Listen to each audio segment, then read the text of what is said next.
দর্শক, আমরা তীব্র তাপপ্রবাহের পর এখন আসলে স্বাভাবিক পরিস্থিতি বিরাজ করছে কিনা, তাপমাত্রা কেমন, সেই খবরগুলো আপনাদেরকে জানিয়ে দিব। আমাদের সঙ্গে নাটোর, চুয়াডাঙ্গা এবং আরেকজন সহকর্মী যশোর থেকে যুক্ত হয়েছেন। আমরা শুরুতেই রেজাউল করিম লিটনের কাছে যেতে চাই।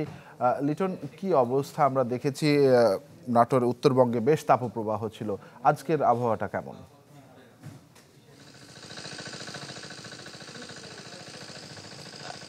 তানভীর, আপনি চুয়াডাঙ্গার কথা বলছিলেন, আমি চুয়াডাঙ্গাতে আছি। তো চুয়াডাঙ্গাতে আপনি জানেন অতি তীব্র তাপদাহ প্রায় 1 মাস জুড়ে প্রবাহিত হচ্ছিল। আজকে তাপমাত্রা একটু কমেছে, দুপুর 12টায় তাপমাত্রা রেকর্ড হয়েছে 36.4 ডিগ্রি সেলসিয়াস। তবে বাতাসে জলীয় বাষ্প এবং আর্দ্রতা বেশি থাকে একটু ভ্যাপসা গরম পড়ছে। আবহাওয়া অফিস একটু স্বস্তির খবর দিয়েছে যে আগামী পরশুদিন থেকে অর্থাৎ 6 এপ্রিল থেকে 12 এপ্রিল পর্যন্ত টানা 6 দিন বৃষ্টি হবে এবং তখন কিন্তু স্বস্তি ফিরে আসবে। সেই বৃষ্টির প্রত্যাশায় রয়েছে চুয়াডাঙ্গার মানুষ। আমি এখন যেখানে আছি আপনাকে একটু দেখাই। মাঠে আপনি জানেন যে এটি কৃষি সমৃদ্ধ একটি জেলা। আপনি দেখছেন যে কৃষকরা পাট ক্ষেত, তারপরে আখ ক্ষেত, এই পাশে সবজি ক্ষেত আছে, তরমুজ ক্ষেত আছে, তারা কিন্তু সেচ দিচ্ছেন এবং তাদের ফসল বাঁচানোর চেষ্টা করছেন। এই যে তীব্র তাপদাহে মাঠঘাট একেবারে শুকিয়ে গেছে। তো এই অবস্থার মধ্য দিয়ে আরেকটা বিষয় তানভীর, কৃষকরা যেটি বলছেন যে এইবার যে বোরো ধানের মৌসুম গেল, সেই বোরো ধান কিন্তু তারা দারুণভাবে ঘরে তুলতে পেরেছেন। অর্থাৎ শুষ্ক মৌসুমে বোরো ধান তুলতে তাদের কোনো অসুবিধা হয়নি এবং বোরো ধানের যে গাছ যেটি বিচালি হয় গোখাদ্যের খাবার, সেটিও তারা সুন্দরভাবে এইবার গুছিয়ে নিতে পেরেছেন। তো সব মিলিয়ে এই গরমে কৃষকরা একটু ক্ষতিগ্রস্ত হলেও সোনালী স্বপ্নের ধান তাদের ঘরে উঠেছে, এটি তাদের ভালো লাগার। আর বৃষ্টি হলে এই যে আমন মৌসুম আসছে, সরকার ইতিমধ্যে সার বীজ প্রণোদনা এই জেলার কৃষকদের দিয়েছেন। বৃষ্টির প্রত্যাশায় রয়েছে কৃষকরা, তারা আমন রোপণ মৌসুমে চলে যাবে। তো সব মিলিয়ে আগামী পরশুদিন বৃষ্টি হবে। আবহাওয়া অফিস যেটি বলছে সেই আকাঙ্ক্ষিত বৃষ্টির প্রত্যাশায় রয়েছে চুয়াডাঙ্গার কৃষক সহ সব ধরনের সব শ্রেণী পেশার মানুষ। তানভীর, লিটন, ধন্যবাদ আপনাকে। দর্শক, আমরা একটু উত্তরের জেলা নাটোরের থেকে দেবাশিস কুমার সরকার আমার সঙ্গে যুক্ত রয়েছেন। দেবাশিস, আপনার কাছে একটু জানতে চাই, উত্তরের জেলাতে আমরা বেশ তাপপ্রবাহ দেখেছি, চুয়াডাঙ্গাতে সর্বোচ্চ তাপমাত্রা ছিল, নাটোরের তাপমাত্রা কেমন? এবং আপনার পেছনে দেখতে পাচ্ছি ধান উঠাচ্ছেন কৃষকরা, কি বলছেন তারা, সার্বিক পরিস্থিতি কেমন? তানভীর, আপনি জানেন যে উত্তরাঞ্চলের অন্যতম খরাপ্রবণ অঞ্চল নাটোর। এই নাটোরে গত কালকে পর্যন্ত তাপমাত্রা কিন্তু 40 ডিগ্রির উপরে ছিল। আজকে কিছুটা নেমে এসেছে, 36 থেকে 38 ডিগ্রির মধ্যে ওঠানামা করছে। তবে এরই মধ্যে কিন্তু ব্যস্ত সময় পার করছে ধান চাষিরা।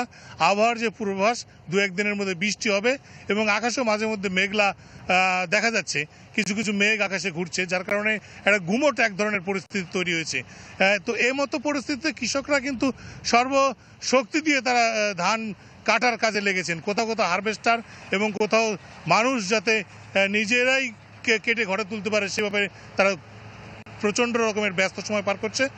কৃষি বিভাগ থেকে জানানো হয়েছে যে আর যদি 2-3 দিন 4 দিন বৃষ্টি না হয় তাহলে নাটোরের অধিকাংশ ফসল ঘরে উঠে আসবে। এদিকে লিচু, আম সহ অন্যান্য পাট, যে সমস্ত চাষিরা রয়েছে বাদাম, ভুট্টা চাষ করেছেন, সেই সমস্ত চাষি সহ সাধারণ মানুষ কিন্তু চাইছেন যে এক পশলা বৃষ্টি সহ কিছুটা হলেও তাপমাত্রা কমে আসুক। এইরকম পরিস্থিতিতে দীর্ঘদিন বৃষ্টিহীনতা, এটা এর আগে কখনো দেখেনি নাটোরের মানুষ। যে দীর্ঘ এই সময়ে যে বৃষ্টি হয়নি, এটার জন্য মানুষের জনজীবনে দুর্ভোগ সৃষ্টি হয়েছে এবং টিউবওয়েলের যে পানি সেটা কিন্তু অনেকাংশেই উঠা বন্ধ হয়ে গেছে। এমতো পরিস্থিতিতে সবাই চাইছেন যে তাপদাহ কিছুটা কমে আসুক, স্বস্তি ফিরে আসুক জনজীবনে। ধন্যবাদ আপনাকে দেবাশিস আমাদের সঙ্গে যুক্ত হওয়ার জন্য। তৌহিদুর রহমান রয়েছেন যশোর থেকে। তৌহিদ, যশোরেও আমরা দেখেছি সর্বোচ্চ তাপমাত্রা ছিল, আজকের তাপমাত্রাটি কেমন, সার্বিক পরিস্থিতি একটু জানাবেন।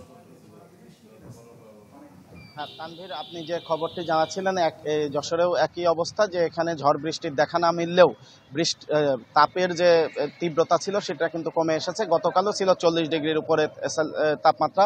আজকে এই বেলা 1:30 নাগাদ এখানে 1টার পরে যে তাপমাত্রা রেকর্ড করেছে স্থানীয় আবহাওয়া অফিস, সেই হিসাব অনুযায়ী এখানে তাপমাত্রা বিরাজ করছে 37.2 ডিগ্রি সেলসিয়াস। তবে সুখবর যেটি সেটি হলো 37.2 ডিগ্রি সেলসিয়াস হলেও আজকে কিন্তু রাস্তায় নামা যাচ্ছে, চলা যাচ্ছে। এর বড় কারণ হলো বেশ বাতাস আছে এবং বাতাসটাই গত কিছুদিনের তুলনায় কিন্তু ঠান্ডা। বিশেষ করে এপ্রিল মাস জুড়ে যে তীব্র তাপদাহ সেই তুলনায় যদি বলা হয় আজকে আমাদের কাছে অনেকটাই স্বাভাবিক বলে মনে হচ্ছে এবং যারা পথচারী বিশেষ করে শ্রমজীবী মানুষ তাদের মধ্যেও কিছুটা হলেও স্বস্তি আমরা লক্ষ্য করছি। তবে বৃষ্টির যে খবরটি আপনি জানাচ্ছিলেন যে বিভিন্ন এলাকায় ঝড় বৃষ্টির খবর রয়েছে, 2-1 দিনের মধ্যে আসবে বা খুব দ্রুতই দেখতে পাবে, কিন্তু এই যশোরে এখনো সেটার দেখা মেলেনি এবং তার জন্য হয়তো আরো 2-1 দিন অপেক্ষা করতে হবে। যদিও যারা বড় আবাদের সাথে যুক্ত কৃষকরা বলছেন এই মুহূর্তে বৃষ্টি না হয় তাদের জন্য আশীর্বাদ হিসেবে দেখা দিবে, কারণ বৃষ্টি হলে ধান কাটাই যে ক্ষতিগ্রস্ত হবে এবং তার প্রভাব কিন্তু চালের বাজারে পড়তে পারে। সেই কারণে তাদের ক্ষতি পুষিয়ে নেওয়ার স্বার্থেই মনে করছেন যে এই মুহূর্তে বৃষ্টি না হওয়াটাই ভালো। যদিও আবহাওয়ার বর্তমানে এই অবস্থা বজায় থাকলে আগামী 5-7 দিনে তারা ধান ঘরে তুলতে পারবে, বড় আবাদের সমস্ত ধান, তখন একই কথা কৃষি কর্মকর্তারাও আমাদেরকে জানিয়েছেন। তানভীর। জি তৌহিদ, ধন্যবাদ আপনাকে আমাদের সঙ্গে যুক্ত হওয়ার জন্য। দর্শক, আমাদের 3 জন সহকর্মী যশোর, চুয়াডাঙ্গা এবং নাটোর থেকে জানাচ্ছিলেন তাপদাহের সবশেষ খবর।